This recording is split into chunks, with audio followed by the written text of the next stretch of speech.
ଡେରି ହେଲାଣି ମୁଁ ଯାଉଛି।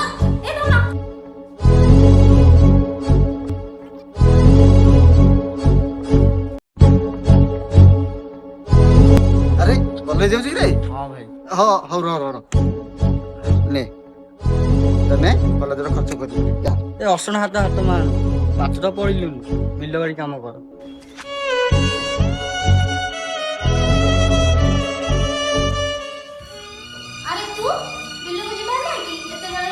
କଥା କଣ କି ମା ସମସ୍ତେ ପାଠ ପଢୁଛନ୍ତି କଲେଜ ଯାଉଛନ୍ତି ମୁଁ ବି ଭାବୁଛି କଲେଜ ଯିବି ପାଠ ପଢିବି।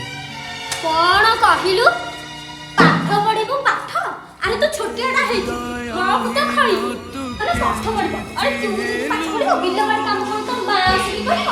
ମା କାହିଁକି ସବୁବେଳେ ମୋ ଭାଇକି ମାରୁଛ? ତୁ ଚୁପ କର ଆଜିଠୁ ତାକୁ ଯିଏ ଖାଇବାକୁ ଦେଇଥିବ ଜନମ ଯେନୁ ବୋଲି କପଟ କଲୁ